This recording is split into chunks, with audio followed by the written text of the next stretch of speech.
তাই বললাম GERD নামটা বেশ খটোমটো। দেখুন, GERD ফুল ফর্মটা হচ্ছে গ্যাস্ট্রো ইসোফেজিয়াল রিফ্লেক্স ডিজিজ। প্রথমে কথা বলে দিই, এই যদি ডিজিজকে যদি ডায়াগনোসিস করতে হয় আপনাকে ইন্ডোস্কোপি রিপোর্টটা করতে হয়। দেখুন, ইন্ডোস্কোপি রিপোর্ট করলে আপনি এটা জানতে পারবেন কি আপনি সাফারিং করছেন GERD থেকে। এবার প্রবলেমটা কি, GERD হয়তো শব্দটা মানে সাধারণ মানুষের কাছে খুবই অচেনা আছে কি এই প্রবলেমটা কি। তো আমি কিছু সিমটমসগুলো বলি, আপনি বুঝতে পারবেন কি আপনি হয়তো সাফারিং করছেন। কারণটা হচ্ছে কি, এখানে যাদের গ্যাসের সমস্যা রয়েছে বা দীর্ঘদিন ধরে আপনার খাওয়া দাওয়ার পরেও আপনার এই খাওয়াটা গায়ে লাগছে না, ঠিক না, তো এই ধরনের যে সমস্যাগুলো যাদের রয়েছে তারা, আমি বলবো আপনার USG রিপোর্ট করাচ্ছেন মানে সোনোগ্রাফি রিপোর্টটা করাচ্ছেন, আপনি LFT রিপোর্ট করাচ্ছেন মানে লিভার ফাংশন টেস্ট রিপোর্টটা করাচ্ছেন, তারপরেও কিন্তু ধরতে পারছেন না। কারণটা হচ্ছে কি GERD ধরতে গেলে আপনাকে ইন্ডোস্কোপি রিপোর্ট করতে হয়। এবার ইন্ডোস্কোপি রিপোর্টটা সত্যিই কষ্টদায়ক রিপোর্ট, ঠিক না।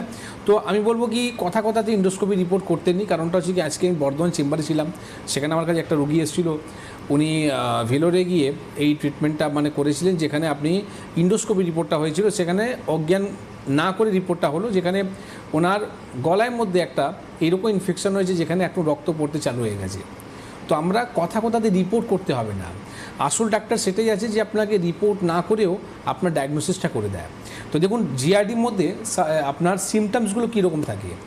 আজকে ধরুন আপনি বাওয়েলসটা আপনার ক্লিয়ার হচ্ছে না, পেট পরিষ্কার হচ্ছে না, আপনার গ্যাসের সমস্যা, বুক জ্বালা করছে, পেট ভার লাগছে, আপনার খাবার রুচি মরে যাচ্ছে, আপনার হার্টের কোনো রকম সমস্যা হচ্ছে, মানে মনে হচ্ছে আমার পেনে কোনো রকম হার্টে কোনো পেন হচ্ছে, আমি কোনো ডাক্তারকে দেখাবো, কার্ডিওলজিস্টকে, তারা ECG ইকো সব রিপোর্ট করে নেবে, কিন্তু তারপরেও আপনি দেখবেন রিপোর্ট কিন্তু আপনার নর্মাল রয়েছে, ঠিক না। আপনি দেখবেন অনেক সময় আপনি অজ্ঞান হয়ে গেলেন, আপনার মাথায় কিন্তু অনেক সময় একটা পেন অ্যারাইজ হবে। তো এই রকম যে সিমটমসগুলো হয়, মানে বলতে পারেন কি আজকে আমি যদি পশ্চিমবঙ্গে যদি জিজ্ঞেস করি কোনো মানুষকে কি আপনি কোনো গ্যাসের সমস্যা নিয়ে ভুগছেন বা আপনি কোনো গ্যাসের বড়ি খাচ্ছেন, তো আমার মনে হয় না কি একটাও মানুষ বলতে পারবে কি আমি আজকে সুস্থ আছি বা আমি গ্যাসের বড়ি খাই না বা আমার গ্যাসের কোনো সমস্যা নেই। কারণটা কি, আজকে যোগা ডে গেল, আজকে যোগা ডে আছে।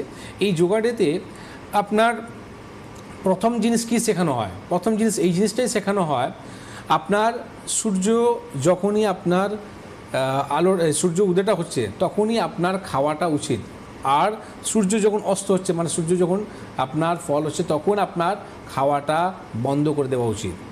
এইটাই হচ্ছে প্রথম শেখানো, ঠিক না। তো আমরা কি করি, আমাদের যে লাইফস্টাইলটা রয়েছে এটা সবথেকে প্রথম জিনিসই হচ্ছে আমাদের ভুল। আমরা কেন গ্যাসের ওষুধ খাচ্ছি, কারণটা হচ্ছে কোন সময় কি খেতে হবে, কোন সময় কি না খেতে হবে এই জ্ঞানটা কিন্তু আমাদের কাছে নেই, যে কারণের জন্যে আজকে আমাদের গ্যাসের বড়ি খেতে হয়। আমি কিছু আজকে এরকম ফর্মুলা বলবো, যারা গ্যাসের বড়ি খাচ্ছে বা যারা দীর্ঘদিন এই সমস্যা নিয়ে ভুগছে বা দীর্ঘদিন যারা গ্যাস্ট্রিকের সমস্যা রয়েছে, তারা আজকে বাড়িতে বসে কিন্তু এই গ্যাসের বড়ি খাওয়া বন্ধ হবে আর তাদের এই গ্যাসের সমস্যা ঠিক হবে। কারণটা হচ্ছে কি দীর্ঘদিন যদি আপনি গ্যাসের ওষুধ খান তাতে কী হবে, রোগকে থামাচাপা দিচ্ছেন, আর যখনই কোনো রোগকে থামাচাপা দেবেন তাহলে গ্যাস্ট্রিক আলসার হতে কিন্তু সময় লাগবে না।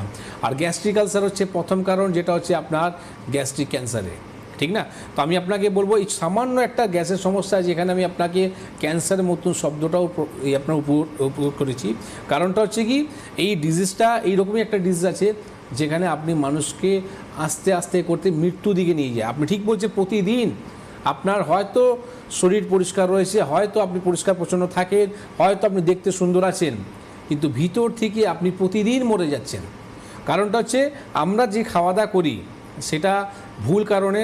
সকালবেলা আপনি উঠেই প্রথমেই আপনি ব্রেকফাস্ট করছেন, 10টার সময় আপনি চা খাচ্ছেন, দুপুরবেলা আপনি ভাত খাচ্ছেন, তার সাথে আপনি ননভেজ ইউজ করছেন, সন্ধ্যেবেলা আপনি চা খাচ্ছেন, সিঙ্গাড়া খাচ্ছেন, আবার তার সঙ্গে আপনি রাত্রিবেলাও খাওয়া দাওয়া করছেন, আবার শোবার সময় আপনি 12টার সময় কিন্তু আপনি কিছু মিস্টেক হয়ে ঘুমোচ্ছেন।